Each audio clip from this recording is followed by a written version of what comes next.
ఎంత దారుణం అంటే అసలు ఆ న్యూస్ చూడగానే నాకు చాలా బాధేసింది.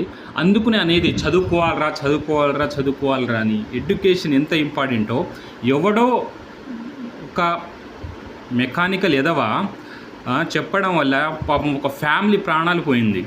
అతను అంటే బైక్ ప్రాబ్లం వస్తే మెకానికల్ దగ్గర వెళ్ళినప్పుడు సో ఆ సైలెన్సర్ని ఏదో ప్రాబ్లం వస్తే బైక్ మెకానికల్ అతను ఏమన్నాడంటే రాత్రంతా ఆన్ చేసి ఉంచండి, అయితే బైక్ మంచిగా అయిపోతుంది, మేం ప్రాబ్లం రాదంటే అతను అంటే బైక్ ఓనరు ఇంటికి వచ్చేసి ఇంటి లోపల వాళ్ళ అంటే ఫాదరు అండ్ వాళ్ళ మమ్మీ అండ్ వాళ్ళకి ఇద్దరు అక్కడ ఒక రూమ్లో పడుకుంటే ఆ బైక్ ఆన్ చేసి మొదలు డోర్ లాక్ పెట్టుకొని ఆ బైక్ ఆన్లోనే ఉంది. రాత్రంతా కార్బన్ మొనాక్సైడ్ రిలీజ్ అయ్యి ఆ ఫ్యామిలీ అంత అంటే అదంతా పీల్చేసి వాళ్ళకు ఊపిరాడక పొద్దున్న చూసేసరికి మొత్తం ఫ్యామిలీ చనిపోయి ఉన్నారు.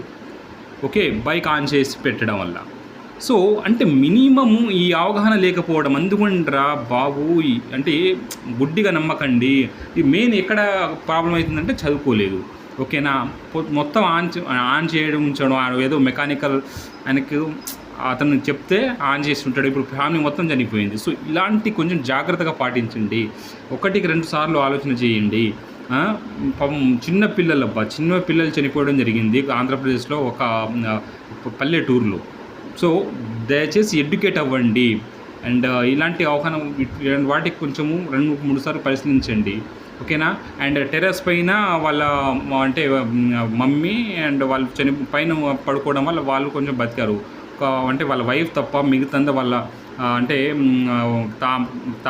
నాయనమ్మ, తాత అండ్ ఇంకో వాళ్ళ పిల్లలు, ఇతను బైక్ ఆయన చేసిన వ్యక్తి మొత్తం అంటే స్పాయిల్ అయిపోయారు అన్నట్టు. సో దయచేసి ప్రతిదీ ఏదో చెప్పిండని వాళ్ళు చెప్పిరని గుడ్డిగా నమ్మకండి.